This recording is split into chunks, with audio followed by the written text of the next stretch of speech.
গল্পকথন by Kallol চ্যানেলে আপনারা শুনছেন রকিব হাসানের লেখা 3 গোয়েন্দা সিরিজের গল্প ভীষণ অরণ্য, আজ দ্বিতীয় পর্ব। পরদিন খুব ভোরে উঠল অভিযাত্রীরা। ভালো একটা নৌকা দিয়েছে সর্দার। ওদেরই তৈরি একটা ক্যানু, ফুট 25 লম্বা, পেটের কাছে সবচেয়ে চওড়া জায়গাটার মাপ 2 ফুট। 4-5 জন মানুষ আর প্রয়োজনীয় মালপত্র বহন করার উপযোগী। আস্ত গাছ কেটে তৈরি নৌকাটা না দেখলে কারিগরের দক্ষতা আঁচ করা যায় না। কুদে কুদে ফেলে দেয়া হয়েছে ভেতরের সমস্ত কাঠ 1 ইঞ্চি পরিমাণ রেখে। নৌকাটার যেখানে হাত দেয়া যাক 1 ইঞ্চি পুরু। কাঁচা লোহায় তৈরি হাতুড়ি বাটালে কাজ করেছে কারিগর।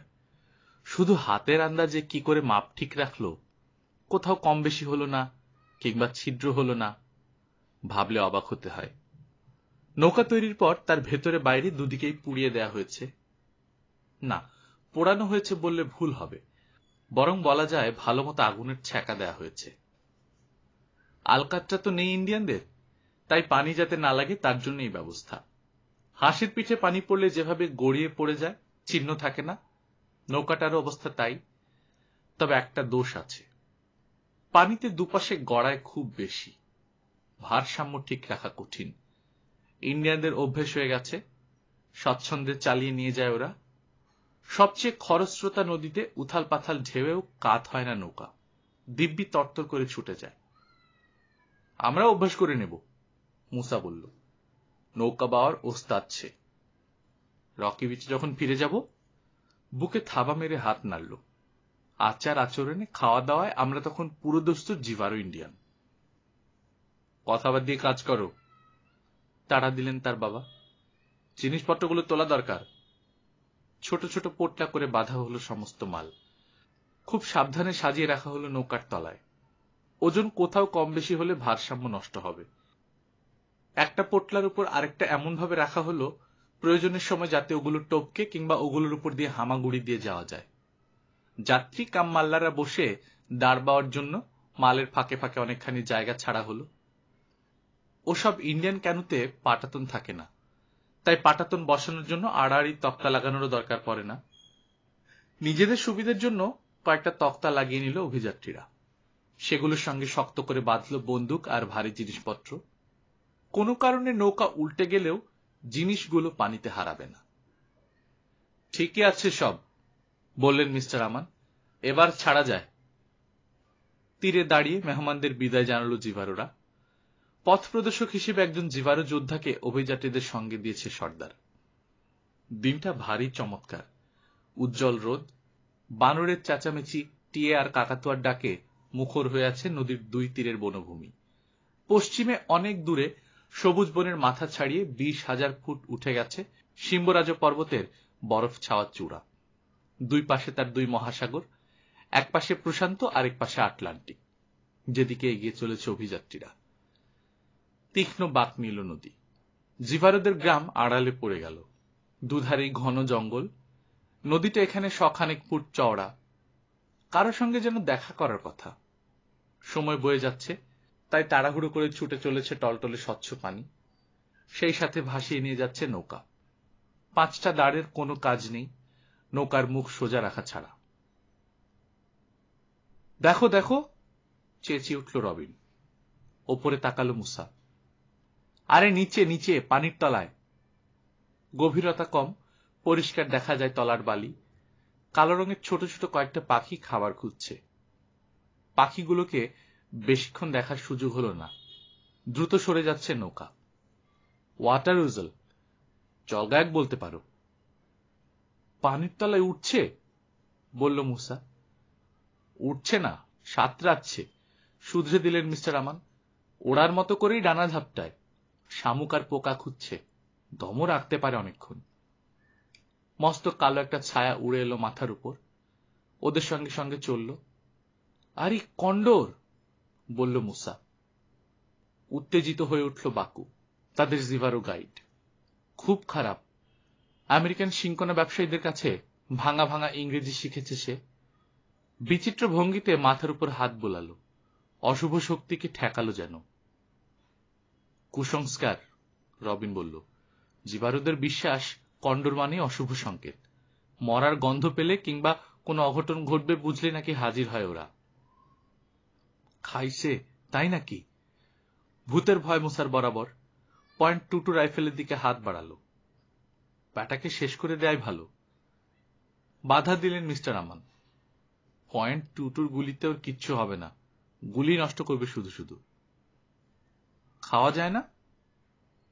ইন্ডিয়ানরাও খায় না, মাংস এত বাজে। মাথার উপর চক্কর দিচ্ছে বিশাল পাখিটা।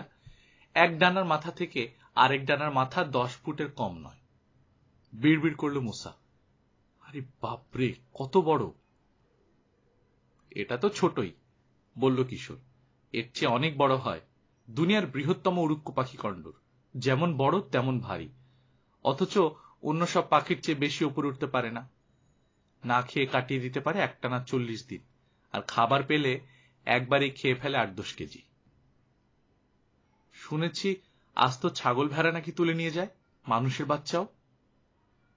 ভুল, নখে খুব ধার, কিন্তু বেশি ভারী জিনিস তোলার মতো করে তৈরি নয়। সাংঘাতিক পাজি আর দুঃসাহসী। বাগে পেলে ঘোড়াকেও আক্রমণ করতে ছাড়ে না। অবশ্য ঘোড়াটা যদি দুর্বল বা রোগা হয়, যোগ করল রবিন। দুর্বল ঘোড়া এখানে না পেয়েই যেন কিছুটা হতাশ, কিছুটা মনের দুঃখে যেমন এসেছিল তেমনি নিঃশব্দে উড়ে চলে গেল উত্তরে। কিন্তু বাকুর ভয় কাটল না। বারে বারে তাকাচ্ছে পাখিটা যেদিকে গেছে সেদিকে, মাথা নাড়ছে আর বলছে, ভালো না, ভালো না, ফিরে যাব, ফিরে যাব। কিন্তু যাব বললেই তো আর যাওয়া যায় না। ঢাল বেয়ে তীব্র গতিতে নামছে স্রোতধারা, শুধু সামনেই এগোনো সম্ভব, পেছানো আর যাবে না। অযথাই ভয় পেয়েছে বাকু। নিরাপদেই কাটল দিনটা, কোনো অঘটন ঘটল না। অনেক পথ পেরিয়ে এলো ওরা। বিকেলের দিকে নোঙর ফেলল, রাত কাটাবে। জায়গাটা ভারী সুন্দর। নদীর একপারে সাদা বালির চর, তারপর ছোট একটা পুকুর, তাতে মাছ ঘাই মারছে। পুকুরের ওপাশ থেকে শুরু হয়েছে জঙ্গল, হঠাৎ করে যেন গজিয়ে উঠেছে কালচে গাছের দেয়াল। গাঢ় হলুদ আর টকটকে লাল বুনোফুল পড়ন্ত আলোয় জ্বলছে। মাথার উপর দিয়ে ধীর গতিতে ভেসে যাচ্ছে সাদা বক। নদীর পাড়ে বড় বড় কয়েকটা গাছ, তার নিচে ক্যাম্প করবে ঠিক করেছে ওরা। তলাটা পরিষ্কার, ঝোপঝাড় নেই। খালি জায়গার পর যেখানে বন শুরু হয়েছে সেখানে ঠাসাঠাসি ঝোপঝাড়ের মধ্যে সরু একটা ফাঁক দেখা গেল। পথ মনে হচ্ছে। বাকুর দিকে ফিরলেন মিস্টার আমান। ইন্ডিয়ান? দ্বিধা দেখা দিল বাকুর চোখে। সে নিজে একবার পরীক্ষা করে দেখল। নরম বালিতে পায়ের ছাপ দেখিয়ে মাথা নাড়ল। ইন্ডিয়ান নয়। ছেলেদেরকে ডেকে এনে দেখালেন মিস্টার আমান। এগুলো পেকারির খুরের দাগ। অ্যামাজনের বুনো শুয়োর তো? কিশোর বলল। দল বেঁধে নাকি চলে, মানুষকে আক্রমণ করতেও দ্বিধা করে না। হ্যাঁ, আমিও পড়েছি, রবিন বলল। একবার নাকি একজনকে 3 দিন 3 রাত গাছের ডালে আটকে রেখেছিল পেকারির দল, নামতে দেয়নি। তার মানে 1 নম্বর হারামি, মুসা মন্তব্য করল। আশেপাশে আরো পায়ের ছাপ দেখালেন মিস্টার আমান। রাতে এখানে পানি খেতে আসে জানোয়ার। এই দেখো পায়ের দাগ, দুনিয়ার সবচেয়ে বড় ইঁদুর, ভেড়ার সমান এক একটা। আর এই যে হরিণের পায়ের ছাপ। হ্যাঁ, হরিণের খুরের দাগ মুসাও চেনে। বাবার সঙ্গে কলোরাডোতে শিকারে গিয়েছিল, তখন দেখেছে। বাবা, এটা কিসের দাগ? এরকম তো কখনো দেখিনি। বড় বড় পিরিচের চাপে যেন তৈরি হয়েছে দাগগুলো। টিগ্রে! ভয়ে ভয়ে বনের দিকে তাকালো বাকু। খারাপ জায়গা, খুব খারাপ জায়গা। এই টিগ্রে জিনিসটা কি? জানতে চাইল মুসা। স্প্যানিশ ভাষায় টাইগারকে টিগ্রে বলে, জবাব দিল কিশোর। মেক্সিকো আর সমস্ত দক্ষিণ আমেরিকায় জাগুয়ারের নাম টিগ্রে। বাঘই এটা, তবে ডোরা কাটা নেই, আছে কালো কালো গোল ছাপ। ব্রাজিলিয়ান সীমান্তের কাছের পর্তুগিজরা বলে ওনকা। তো যে নামেই ডাকা হোক, অ্যামাজন বনের রাজা ওরা। ভালো না, ভালো না, কেঁদে ফেলবে যেন বাকু। ফিরে যাব। আরে কি মুশকিল, বিরক্ত হয়ে বলল মুসা। খালি ফিরে যাব, ফিরে যাব। কি আসতে বলেছিল? ভালো জায়গা পাওয়া গেছে। দুজনের কারো কথাই কান না দিয়ে বলল কিশোর। পানি খেতে এলে আজ রাতেই জাগরের ছবি তুলব। এসে যদি মানুষের মাংস খেতে চায়? রবিন বলল। না, সে ভয় তেমন নেই, আশ্বাস দিলেন মিস্টার আমান। আমরা কিছু না করলে ওরাও কিছু বলবে না। আর তাছাড়া আমরা থাকবো অনেক ওপরে, হ্যামকে। তাবু টাবু আর স্লিপিং ব্যাগের ঝামেলা নেই। 10 মিনিটে ক্যাম্প তৈরি হয়ে গেল।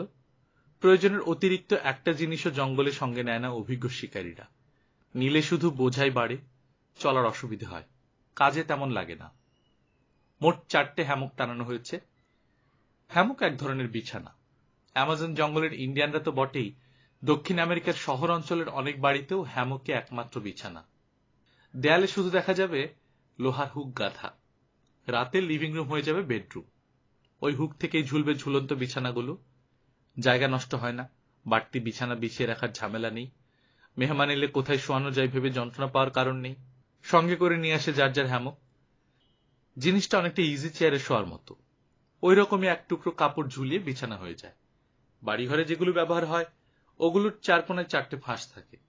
ফাঁসগুলোকে হুকে আটকে দিতে হয়। আর জঙ্গলে ব্যবহারের সময় 4 কোণের 4টে দড়ি গাছে বাঁধতে হয়। 2 দড়ির হ্যামকও আছে। সেগুলোতে ইজি চেয়ারের ডান্ডার মতোই কাপড়ের 2 প্রান্তে ডান্ডা ঢোকানো থাকে। অ্যামাজন জঙ্গলের সব ইন্ডিয়ানরা অবশ্য হ্যামক ব্যবহার করে না, যেমন জিবারোরা। বাকু তাই অন্য ব্যবস্থা করল। মাটিতে ছোটখাটো একটা কবর খুলল। রাতে তার মধ্যে ঢুকে শুধু মাথাটা বাইরে রেখে গায়ের উপর মাটি চাপা দিয়ে দেবে। দিনের বেলা অসহ্য গরম, রাতে তেমনই হাড় কাঁপানো ঠান্ডা। রোদ তপ্ত মাটি রাতে গরম কম্বলের কাজ দেয়। বিছানা তৈরি শেষ। তীর ধনুক নিয়ে বাকু চলল মাছ মারতে। ছেলেরাও চলল সঙ্গে। তীর দিয়ে কিভাবে মাছ শিকার করে দেখেনি কখনো। পুকুরে মাছের অভাব নেই, ঝাঁকে ঝাঁকে ভেসে রয়েছে।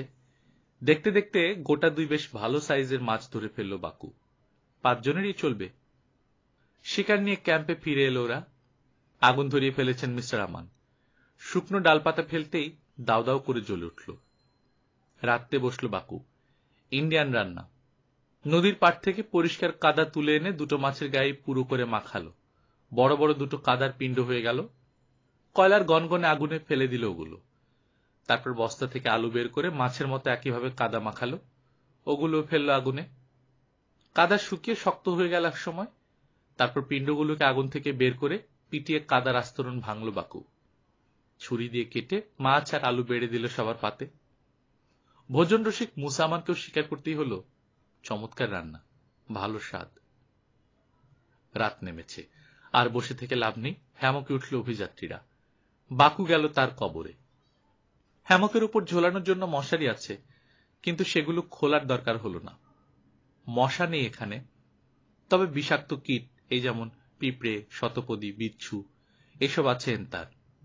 গাছ থেকে দড়ি বেয়ে বিছানায় উঠে আসতে পারে, তাই দড়িতে তীব্রগন্ধি কীটনাশক মাখিয়ে দেওয়া হয়েছে। 3 গোয়েন্দার কেউই আগে কখনো হ্যামকে শোয়নি। খাট তো নয় যে ধরাস করে তাতে শুয়ে পড়লেই হলো। 2টো দড়ির উপর ভার, ভারসাম্য ঠিক রাখার ব্যাপার আছে। একটু এদিক ওদিক হলেই বিছানা যাবে উল্টে, ধুপুত করে গড়িয়ে তখন একেবারে মাটিতে। সোজা শুয়ে না, হুঁশিয়ার করলেন মিস্টার আমান। কোনাকুনি শো, না হলে থাকতে পারবে না। দ্রুত অভ্যাস করে নিল ছেলেরা। কম্বল টেনে দিল গায়ের উপর। মিস্টার আমান আর মুসার নাক ডাকানোর শব্দ শোনা গেল। রবিনও ঘুমিয়ে পড়ল। কিশোর জেগে রইল ক্যামেরা নিয়ে। বেশি নড়াচড়ার উপায় নেই। সাবধানে কাত হয়ে বাকুর দিকে তাকালো সে। খুব ভালো মতো জায়গা বেছে গর্ত করেছে বাকু। জন্তু জানোয়ারের চলার পথ থেকে দূরে উঁচু জায়গায়। আগুনের আলোয় তার মুখটা আবছা দেখা যাচ্ছে। ঘুমিয়েছে কিনা বোঝার উপায় নেই। দিবাচরেরা ঘুমিয়েছে, জেগে উঠল নিশাচরেরা। শুরু হলো হাঁক ডাক, যেন বলছে, এই ওঠো ওঠো, বেলা হয়েছে, আর কত ঘুমাবে। ঝিঝির কানে জ্বালা ধরানো ডাক দিয়ে শুরু হলো। কিছুক্ষণ ডেকে ক্লান্ত হয়ে সুর পাল্টালো ওরা। খাদে নামলো শব্দ, দ্রুত লয় থেকে সরে এসেছে টানা লয়ে। ড্রেম ড্রেম করে ডেকে উঠল একটা ব্যাঙ। প্রায় সঙ্গে সঙ্গে চারদিক থেকে শুরু হয়ে গেল ডাক। সেই সঙ্গে যোগ হলো অন্য প্রজাতির হৌ হেহা, ক্রোক ক্রোক। আরো ব্যাঙ আছে, তাদের কেউ গোঙালো, কেউ বা ঘ্যানর ঘ্যানর করতে লাগলো। সে এক বিচিত্র কলতান। হঠাৎ বেরসিকের মতো বেসুরো গলায় চিৎকার করে উঠল একটা নাইটজার। ভূত বিশ্বাস করে না কিশোর। তার মনে হলো যদি ভূত থাকতো তাহলে হয়তো ওভাবেই কাঁদত। গায়ে কাঁটা দিল তার। আরো নানা রকম শব্দ হচ্ছে, বেশিরভাগই অচেনা, হঠাৎ ভীষণ গলায় কেশে উঠল কে যেন। নিমেষে চুপ হয়ে গেল অন্য সমস্ত শব্দ। ওই কাশি কিশোরের চেনা। শিকারে বেরিয়েছেন মহাবনের মহারাজা, মহাবীর টিগ্রে। তুপ করে একটা শব্দ, পর মুহূর্তে কানের পর্দা ফুঁড়ে দিল যেন তীক্ষ্ণ চিৎকার। এত চমকে উঠল কিশোর, আরেকটু হলেই পড়ে গিয়েছিল।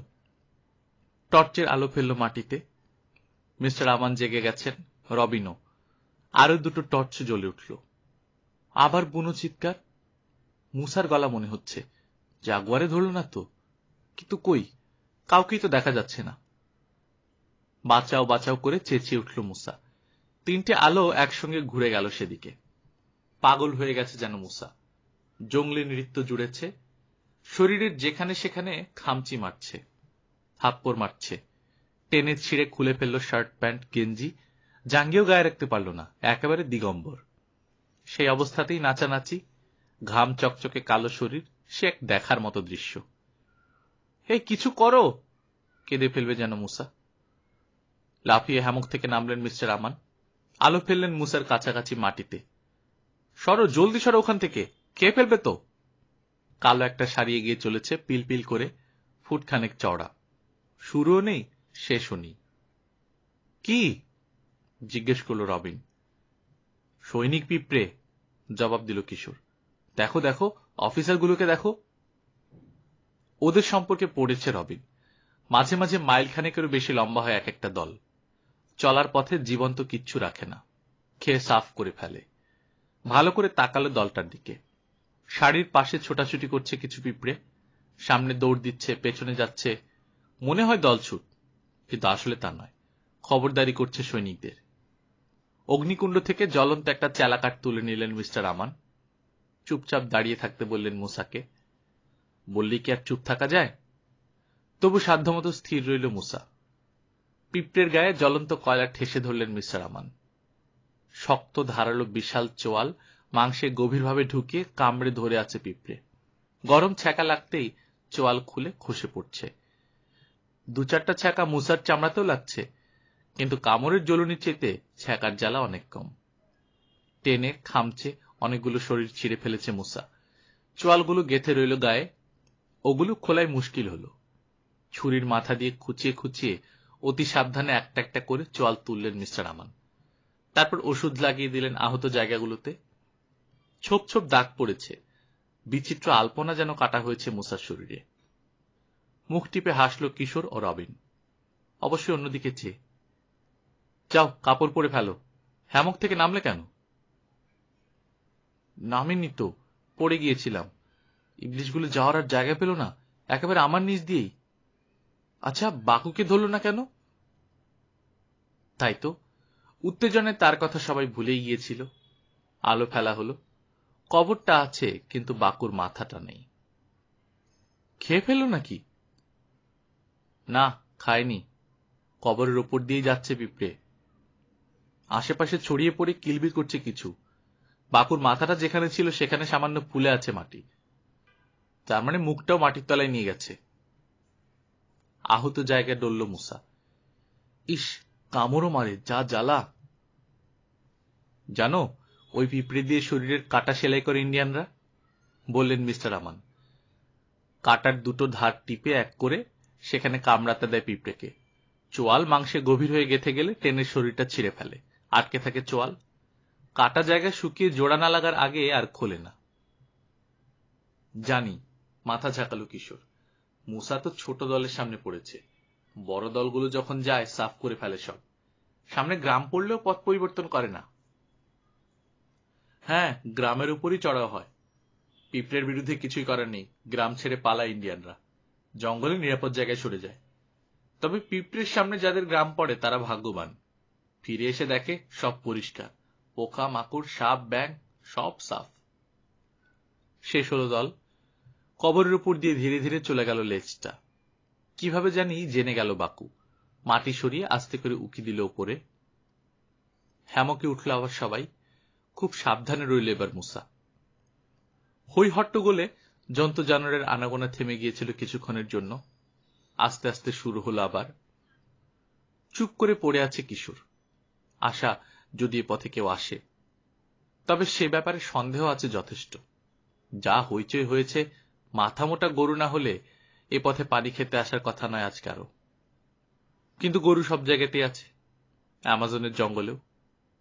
ঝোপে ঘষা লাগার খসখস আওয়াজ হলো। পায়ের চাপে মটমট করে শুকনো ডাল ভাঙছে। কোনো ভারী জানোয়ার আসছে। উত্তেজনায় টান টান হয়ে শুয়ে রইল কিশোর। ঝোপ থেকে বেরোলো জিপটা, খোলা জায়গায় পেরোচ্ছে, পানি খেতে নামবে। ঠিক এই সময় ক্যামেরাটার শাটার টিপে দিল কিশোর। স্থির হয়ে দাঁড়িয়ে গেল জিপটা। তীব্র নীলচে আলোয় ক্ষণিকের জন্য তার বোকা বোকা দৃষ্টি দেখতে পেল কিশোর। জিপটার মুখ এখন ক্যামেরার দিকে ফেরানো। আবার শাটার টিপল সে। আবার অ্যাপারচার ছোট বড় করে 3টে ছবি তুলেছে কিশোর। একটা অন্তত ভালো হবেই। কোথায় যেন পড়েছে দক্ষ ন্যাচারালিস্ট প্রথমে ছবি তুলে নেয়, তারপর লক্ষ্য করে জিপটাকে। কারণ আগে না তুললে পরে আর ছবি তোলার সুযোগ নাও পাওয়া যেতে পারে। তাই করেছে কিশোর। টর্চ জেলে আগ্রহের সঙ্গে দেখতে লাগলো জিপটাকে। চোখে আলো পড়ায় অবাক হয়ে চেয়ে আছে ওটা, নড়ছেও না। এর ছবি অনেক দেখেছে ন্যাচারাল হিস্ট্রি বইতে, চিড়িয়াখানায় জীবন্ত দেখেছে। কিন্তু যে কোনো জানোয়ারকে বনে তার নিজস্ব জায়গায় দেখার ব্যাপারই আলাদা। তাই ওটাকে দেখে অবাক না হয়ে পারল না কিশোর।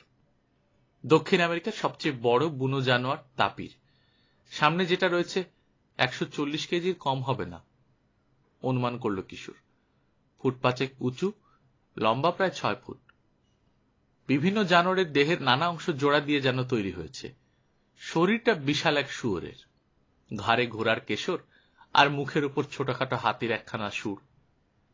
বিজ্ঞানীরা মনে করেন জীবটা হাতির পূর্বপুরুষ। সুরটা খুবই খাটো, কিন্তু আসলে হাতির সুরের মতোই ব্যবহার করে। কিশোরের মনে হল জীবটার নাম তাপির না হয়ে হওয়া উচিত ছিল সুঘোহা, অর্থাৎ শুয়োর ঘোড়া হাতি। একটা তাপিরের জন্য মোটা টাকা অফার করেছে সিনসিনাটি চিড়িয়াখানা।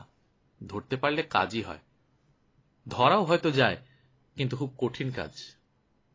যদিও খুব কঠিন কাজ, কিন্তু নেবে কি করে? যা নৌকার নৌকা, প্রায় 4 মণ ওজনের জিপটাকে তোলাই যাবে না ওতে। থাকতো বয়ে নেয়া। পোর্টেবল সাইজের একটা তাপির পেলে কাজ হতো। কিশোরের ডাকে সাড়া দিয়ে যেন হাজির হলো পকেট এডিশন। পকেটে ধরবেন অবশ্যই, কিন্তু কেনুতে জায়গা হবে। একটা শিশু তাপির। হোতকা মায়ের মতো ভোতা বাদামি রং নয় চামড়ার, হালকা হলুদ জোড়া আর সাদা সাদা ছোপ। বড় হলে মুছে যাবে। শিশু সুলভ গো গো কুতকুত করে মায়ের দিকে ছুটে গেল। ভাবসাব দেখে মনে হচ্ছে দুধের জন্য গলা শুকিয়ে কাঠ। এই বাচ্চাটাকে ধরতে পারলে কাজ হয়, ভাবল কিশোর। ডাকবে নাকি সবাইকে? না, থাক। ডাকাডাকিতে যদি বাচ্চাকে নিয়ে চলে যায় মা, তার চেয়ে একা চেষ্টা করাই ভালো। তাপির সম্পর্কে যতখানি জানে কিশোর, খুব নিরীহ জীব। বিশেষ ঝামেলা করবে বলে মনে হয় না। তাছাড়া দৃষ্টিশক্তি খুব দুর্বল ওদের। কিশোরকে হয়তো দেখতেই পাবে না। নিঃশব্দে হ্যামক থেকে মাটিতে নামল সে। তাপির মায়ের চোখ থেকে আলো সরালো না। দ্রুত হিসেব করে নিল মনে মনে। ভয় পেলে কোন দিকে পালাতে চাইবে মা? কাছাকাছি নদী থাকলে পানিতে ডুব মারে তাপির। এটাও হয়তো নদীতেই ঝাঁপ দেবে। মায়ের মতো তাড়াহুড়ো করতে পারবে না বাচ্চাটা। দৌড়ে গিয়ে ধরে ফেলা যাবে। পায়ে পায়ে এগুলো কিশোর। মট করে ভাঙল একটা শুকনো ডাল। অনেক অপেক্ষা করেছে তাপির, আর করল না। সামান্য শব্দে ওর ধৈর্যের বাঁধ ভাঙল। কিন্তু নদীতে ঝাঁপ দিল না, বরং মাথা নিচু করে ভীম বেগে ছুটে এলো আলোর দিকে।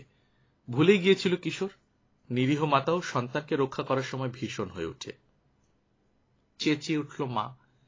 চেহারা আর আকারের সঙ্গে ডাকটা বড় বেশি বেমানা।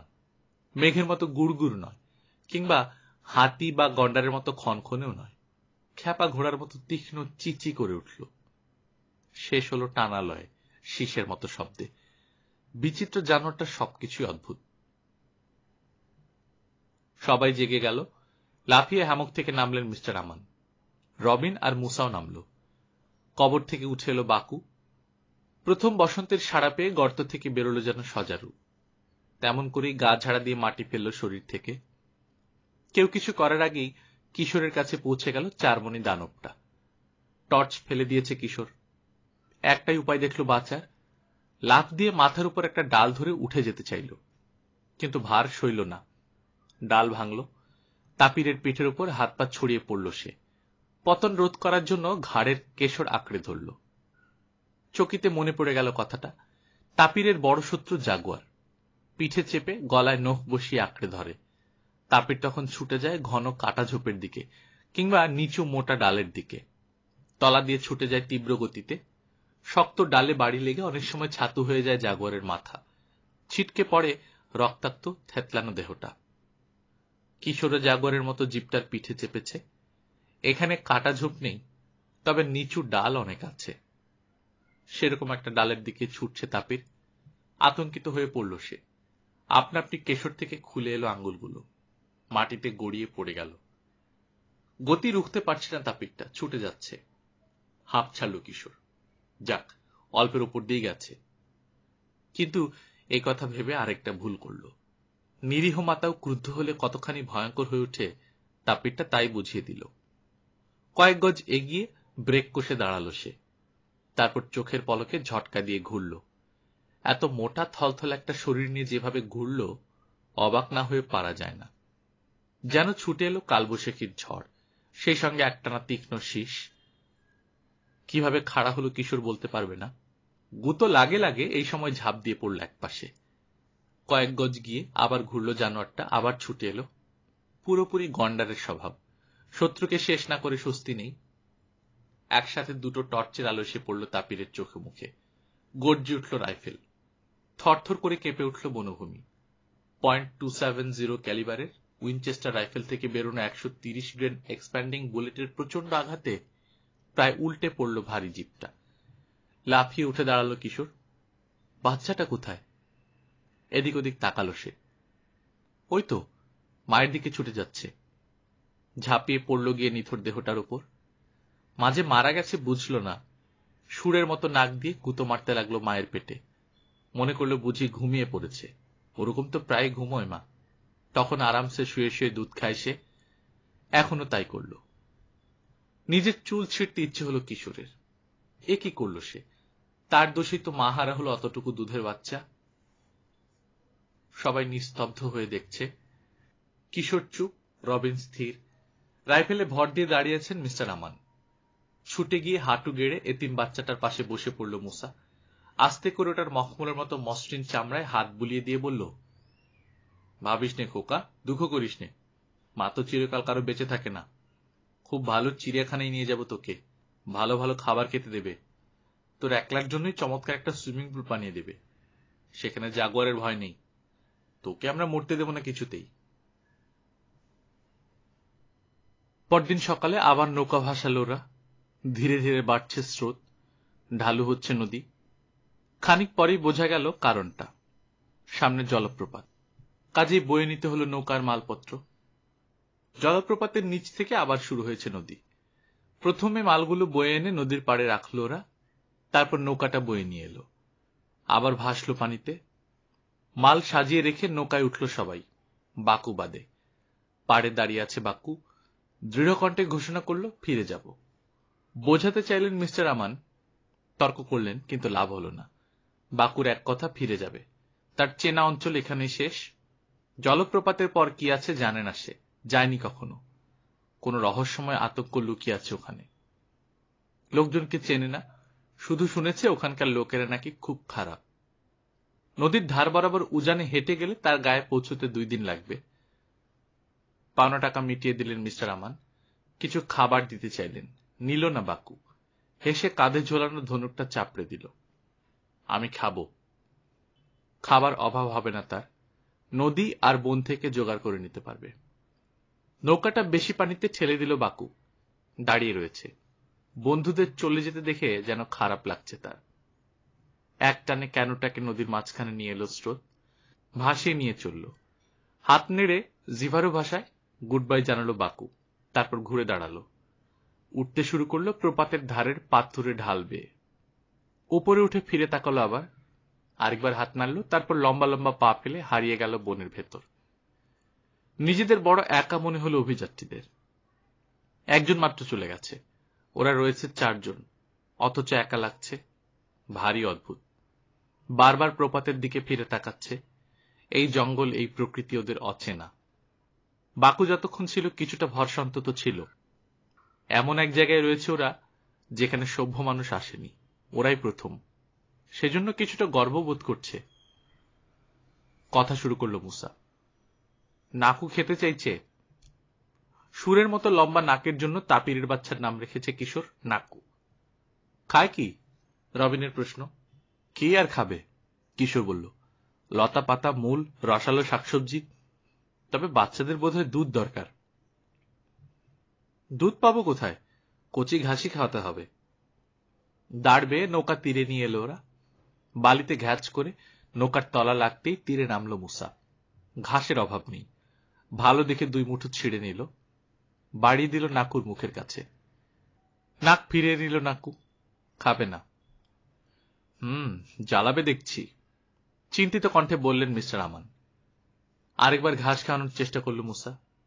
খেলো তো নাই, চাপাচাপিতে বিরক্ত হয়ে লাফিয়ে নৌকা থেকে পানিতে পড়ার চেষ্টা করল। তার গলায় বাঁধা লিয়ানালতার রাশ টেনে ধরে থামানো হলো অনেক কষ্টে। দুলে উঠল নৌকা, আরেকটু হলেই গিয়েছিল উল্টে। হয়েছে, ঘাস খাওয়ানোর দরকার নেই। থাক উপোস, মরবে না, পরে দেখা যাবে। কাগজের প্যাড, পেন্সিল আর কম্পাস বের করলেন তিনি। নদীর ম্যাপ আঁকবেন নাকি? জিজ্ঞেস করল কিশোর। হ্যাঁ, আমার কাছে দিন, আমি দেখি চেষ্টা করে। উত্তেজনা চাপতে পারল না কিশোর। অজানা জায়গার ম্যাপ আঁকার মধ্যে এক ধরনের রোমাঞ্চ আছে। হাসলেন মিস্টার আমান। গুড, নাও। জলজল করছে কিশোরের চোখ। চারদিকে তাকালো। কোনটা থেকে শুরু করি? জলপ্রপাত? কি নাম দেয়া যায়? মুসার দিকে তাকালো। আমি কি জানি? দুহাত শূন্যে তুলল মুসা। Baku false? চেঁচিয়ে উঠল রবিন। নাকুনা প্রপাত, বলল কিশোর, নাকুর মায়ের সম্মানে। বাকু বেটা তো আমাদের ছেড়ে চলে গেছে, তাকে সম্মান দিতে যাব কেন? ফলসের বাংলা জলপ্রপাত না? মাথা ঝাঁকালেন মিস্টার আমান। ঠিক আছে, রাখো। কাগজের ওপর দিকে একটা চিহ্ন আঁকল কিশোর। পাশে লিখল নাকুমা প্রপাত। গ্রাফ পেপারে আঁকছে সে। নীল রঙের ছোট ছোট অসংখ্য বর্গক্ষেত্র আঁকা রয়েছে পেপারে, সেগুলোর ভেতর দিয়ে বাঁকা রেখা এঁকে চলল। নাকুমা প্রপাতের পর নদীটা যতবার বাঁক কিংবা মোড় নিল, কিশোরের লাইনও ততবার মোড় আর বাঁক নিল। কোনো দিকে খেয়াল নেই, কাজ করে চলেছে এক মনে। মাঝে মাঝে তাকাচ্ছে কম্পাসের দিকে, দিক মিলিয়ে নিচ্ছে। সার্ভেয়াররা কি করে কাজ করে দেখেছে। ম্যাপও মোটামুটি আঁকতে জানে সে। অসুবিধা তেমন হলো না। ইস, যদি যন্ত্রপাতি থাকতো, আফসোস করল সে। সার্ভে করার যন্ত্রপাতি অনেক ভারী, ওদের পক্ষে আনা সম্ভব ছিল না। মিস্টার আমান বললেন, খসড়া এঁকে নিয়ে গেলে আর কর্তৃপক্ষকে বোঝানো গেলে হয়তো সার্ভে টিম পাঠাবে। টিলা, পাহাড়, পর্বত কিছুই বাদ গেল না কিশোরের ম্যাপ থেকে। আনুমানিক অল্টিটিউড দিয়ে রাখছে। মার্জিনের বাইরে নোট নিয়ে রাখছে, বন কোথায় ঘন, কোথায় রয়েছে দামি কাঠের গাছ। সাহায্য করছেন মিস্টার আমান। নিজের অভিজ্ঞতা থেকে জঙ্গলের ব্যাপারে জ্ঞান দিচ্ছেন ছেলেদের। নদীটা কোথায় চওড়া, কোথায় সরু, গভীরতা ঢালু কতখানি, কিছুই চোখ এড়াচ্ছে না কিশোরের। আন্দাজে কাজ করতে হচ্ছে, তবু যতখানি সম্ভব নিখুঁতভাবে আঁকার চেষ্টা করছে। উত্তেজনায় বারবার ভুরু কুঁচকে যাচ্ছে তার। ভাবতে ভালো লাগছে, তার আঁকা ম্যাপের উপর ভরসা করে হয়তো আসবে আগামী দিনের অভিযাত্রীরা, তার কথা বলা বলি করবে। হয়তো রেফারেন্স বইয়ে চিরদিনের জন্য উঠে যাবে তার নাম। লেখা হবে Kishore Pasha, the first young pioneer from the Nakuma প্রপাত। আর ভাবতে পারল না সে, রোমাঞ্চিত হল শরীর। অন্যদের যেমন তেমন দিনটা কিশোরের ভালোই কাটল। এতই তন্ময় হয়ে কাজ করল, ঘন বনে মারাত্মক শত্রু থাকতে পারে সে কথাও একবারও মনে হল না তার। বিকেলের দিকে বেশ চওড়া হয়ে এলো নদী। তার মাঝে ছোট্ট একটা দ্বীপে রাত কাটানোর জন্য ক্যাম্প করল ওরা। ইচ্ছে করে জায়গাটা বেছে নিয়েছে। বনের ভেতর থেকে নরমুণ্ড শিকারী ইন্ডিয়ানরা এলে তাদের অলক্ষ্যে আসতে পারবে না। রাতে জন্তু জানোয়ারের কোলাহলের মাঝে ঢাকের শব্দ কানে এলো বলে মনে হলো ওদের, তবে নিঃসন্দেহ হতে পারল না। পরের দিনে একটানা চলল কেন, সেই সঙ্গে চলল ম্যাপ আঁকা। ইন্ডিয়ানদের দেখা নেই, নাকুকেও খাওয়ানো গেল না। মাঝে মাঝে কুই কুই করে উঠছে, খিদে পেয়েছে জানাচ্ছে, মাকে ডাকছে। ওর ব্যাপারে আর নির্লিপ্ত থাকা গেল না। এই অবস্থা চলতে থাকলে চিড়িয়াখানা দেখানো যাবে না তাকে। সমস্যার সমাধান করল মুসা, কিন্তু নাকুকে বাঁচাতে গিয়ে আরেকটু হলে সবাই মরেছিল। একটা মোড় ঘুরে কাদা পানিতে দুটো ছাগল দাঁড়িয়ে থাকতে দেখল ওরা। পানি খেতে নেমেছে। নদীর পাড়ে খানিকটা খোলা জায়গা, তৃণভূমি। সেখানে চড়ছে আরো কয়েকটা ছাগল। কয়েকটা মাদিও আছে, সঙ্গে ছোট বাচ্চা। তার মানে মাগুলো একেবারে দুধের ডিপো। কোন ছাগল? নাকুর দুধ জোগাড় করতে হবে, চেঁচিয়ে উঠল মুসা। পানি খাওয়া বাদ দিয়ে নৌকার দিকে স্থির দৃষ্টিতে তাকিয়েছে ছাগল দুটো, নড়ছেও না। বনু না, মাথা নাড়ল কিশোর। নৌকা দেখলেই পালাতো তাহলে। গাটাও তো দেখছি না, রবিন বলল। আছে হয়তো বনের ভেতর কোথাও, বললেন মিস্টার আমান। ওখানেই নামা দরকার, দুপুরের খাওয়াটা সেরে নি। খোলা জায়গাটা দেখালো মুসা। সবাই রাজি। নৌকা ভিড়িয়ে তীরে নামলো ওরা। খাওয়া দাওয়ার পর সামান্য জিরিয়ে নেয়ার জন্য ঘাসের উপরে শুয়ে পড়ল সবাই, মুসা বাদে। একটা পানির বোতল খালি করে নিয়ে পা টিপে টিপে এগোলো। চড়তে চড়তে একটা উঁচু ঢিপির ওপাশে চলে গেছে ছাগলগুলো। মিনিট 15 পরে মুসার চিৎকারে লাফিয়ে উঠল তিনজন। সাঁ করে বাতাস কেটে মাথার উপর দিয়ে উড়ে গেল একটা তীর। দুধের বোতল হাতে নিয়ে লাফাতে লাফাতে আসছে মুসা। জলদি, তীর ছুটছে। চোখের পলকে নৌকায় উঠে দাঁড়বে ওটাকে মাঝ নদীতে নিয়ে এলো ওরা। সাহায্যের হাত বাড়িয়ে দিল তীব্র স্রোত, টেনে নিয়ে চলল ক্যানোটাকে। আরেকটা তীর উড়ে এলো, কিন্তু পড়ল নৌকার পেছনে কয়েক হাত দূরে। দেখতে দেখতে একটা মোড়ের আড়ালে চলে এলো ওরা। স্বস্তির নিঃশ্বাস ফেলল, কিন্তু বেশিক্ষণ টিকল না স্বস্তি। বাঁকের কাছের জায়গাটায় ঝোপঝাড় পরিষ্কার, ঘাটে একটা ক্যানো বাঁধা। সাই সাই করে ক্যানোটার পাশ কাটিয়ে এলো ওরা, কিন্তু বড়জোর সপাচেক গজ এগিয়ে কানে এলো উত্তেজিত চিৎকার। ফিরে চেয়ে দেখল লাফিয়ে ঘাটের ক্যানোতে উঠছে তিনজন ইন্ডিয়ান। বাঁকুর গায়ের মানুষের মতো পোশাক পরা নয়, প্রায় উলঙ্গ। নাকুকে দুধ খাওয়াতে গিয়ে মারাত্মক বোকামি করে ফেলেছে। ঠোঁট কামড়াচ্ছে এখন মুসা। দাঁড়ের উপর ঝুঁকে পড়েছে ওরা, যেন ওগুলোই এখন তাদের বাঁচার একমাত্র অবলম্বন। তিনজনের বিরুদ্ধে 4 জন, সংখ্যায় বেশি বটে, কিন্তু সেটা হাতাহাতি লড়াইয়ের বেলায়। ইন্ডিয়ানদের কাছে রয়েছে বিষাক্ত তীর, রক্তে ওই বিষ ঢুকলে সর্বনাশ হবে। ওদের তীর কিংবা ডার্ট গানের রেঞ্জের বাইরে থাকতে হবে। গুলি আপাতত করতে চাইছেন না মিস্টার আমান। মানুষের রক্তে কখনো হাত ভেজাননি, রেকর্ডটা ভাঙার কোনো ইচ্ছে তার নেই। তবে তেমন ঠেকায় পড়লে। দ্রুত দাঁড় বেয়ে চলল 4 অভিযাত্রী। কিন্তু এসব অঞ্চল ইন্ডিয়ানদের পরিচিত। এখানকার নদীতে নৌকা চালিয়ে তারা অভ্যস্ত। তাদের সঙ্গে দৌড়ের পাল্লায় পারবে কেন বিদেশিরা? তবু চেষ্টার ত্রুটি করল না। মাইল খানেক পর্যন্ত আগে আগে রইল ওরা, তারপর গতি কমাতে বাধ্য হল। নিচে পানি কম, বালিতে ঠেকে যাচ্ছে নৌকার তলা। গায়ের জোরে ঠেলে নিতে হচ্ছে এখন।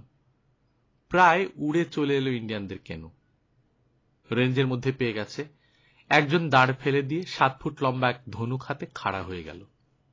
টঙ্কার উঠল ধনুকের ছিলায়, শীষ কেটে উড়িয়ে এলো তীর। খ্যাট করে বিলত নৌকার এক পাশে। র্যাটেল স্নেকের লেজে হিড়হিড় শব্দ তুলে কাঁপল কিছুক্ষণ তীরের পালক লাগানো পুচ্ছ, যেন জীবন্ত। সংগ্রাহক হিসেবে কিশোর পাশা অনন্য। এই বিপদের মাঝেও ভুলে যায়নি দুর্গম এলাকার নরমুণ্ড শিকারীদের তৈরি এরকম একটা তীর সাড়া জাগাবে শহুরে দর্শকদের মাঝে। লুফে নেবে ন্যাচারাল হিস্ট্রি মিউজিয়াম। আস্তে করে তীরটা খুলে নিয়ে নৌকার তলায় ফেলল সে। তারপর আবার দাঁড় তুলে নিল হাতে। মিস হয়েছে দেখে রাগে চেঁচিয়ে উঠল ইন্ডিয়ানরা। আরেকটা তীর ধেয়ে এলো। গলা বাঁচাতে হাত তুললেন মিস্টার আমান। তীরটা গাঁথল তার ডান বাহুতে। আর উপায় নেই। রাইফেল তুলে নিলেন তিনি। .270 নয়, অন্য আরেকটা .300। ভোতা মাথা, প্রচন্ড শক্তিশালী বুলেট, ধ্বংস ক্ষমতার জন্য কুখ্যাতি আছে। হাত কাঁপছে মিস্টার আমানের, ডান বাহুতে তীক্ষ্ণ ব্যথা। আমাকে দাও বাবা, হাত বাড়ালো মুসা। আগে এয়ারগান দিয়ে একটা ঘুঘুকে মারলে পড়তো তার 3 হাত দূরে বসা ঘুঘুটা, কিন্তু শুটিং ক্লাবে ভর্তি হওয়ার পর হাত অনেক সোজা হয়ে গেছে। ছোটখাটো বাজিও জিতেছে কয়েকটা শুটিংয়ে। মেরো না, রাইফেলটা বাড়িয়ে দিলেন তিনি। না, মারবো না। ক্যানোর কিনারায় রাইফেলের নল রেখে প্রায় শুয়ে পড়ল মুসা। জঙ্গলিদের নৌকার এক পাশে পানির সমতলের একটু নিচে সই করে টিপে দিল ট্রিগার। নীরবতা খান খান করে দিল ভারী রাইফেলের কান ফাটা শব্দ। নৌকার পাশে পানি ছিটকে উঠল, চেঁচিয়ে উঠল জঙ্গলিরা। ফুটো দিয়ে পানি ঢুকেছে, ডুবতে শুরু করলো নৌকা। তাড়াহুড়ো করে ডুবন্ত নৌকাটা তীরের দিকে নিয়ে চলল ইন্ডিয়ানরা। আঙ্কেল, বেশি ব্যথা করছে? কিশোর জিজ্ঞেস করল। কিছু করতে হবে? দাঁড়বাও মুসা, খানিকটা লবণ দাও তো। অবাক চোখে তাকালো মুসা। পাগল হয়ে যাচ্ছে নাকি বাবা? হ্যাঁ হ্যাঁ, লবণের কথাই বলছি। মুসা, জলদি দাও, দাঁড় বাইতে বাইতে বলল কিশোর। হ্যাচকা টানে তীরটা খুলে অন্য তীরটার কাছে ফেললেন মিস্টার আমান।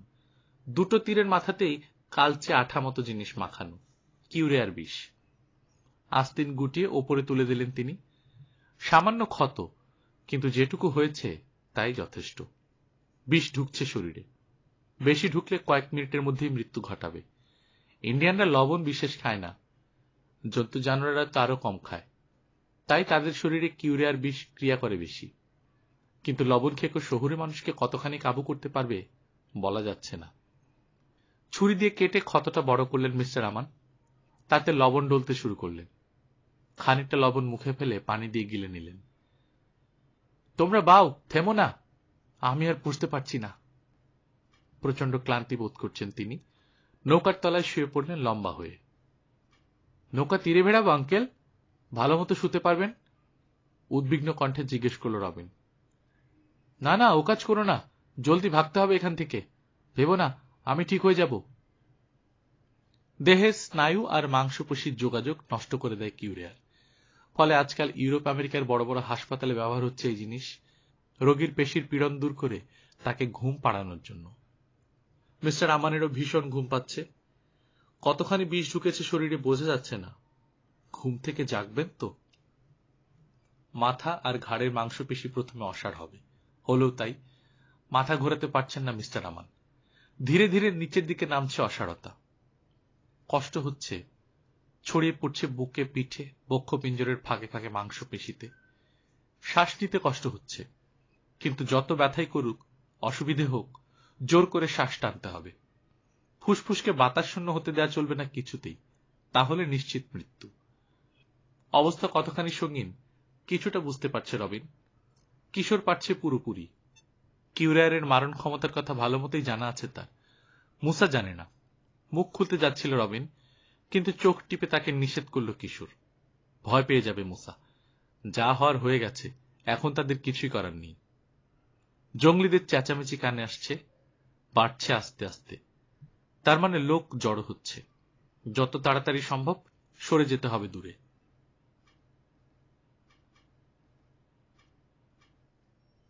গল্পকথন বাই কল্লোল চ্যানেলে আপনারা শুনছিলেন 3 গোয়েন্দা সিরিজের রকিব হাসানের লেখা ভীষণ অরণ্য, আজ দ্বিতীয় পর্ব। আমরা নিয়মিত গল্প পাঠ করে শোনাচ্ছি। আপনারা যারা প্রথমবার মতো শুনছেন, কাইন্ডলি সাবস্ক্রাইব করে নেবেন। নিজে ভালো থাকবেন, আশেপাশের লোকজনকে ভালো রাখবেন। টাটা।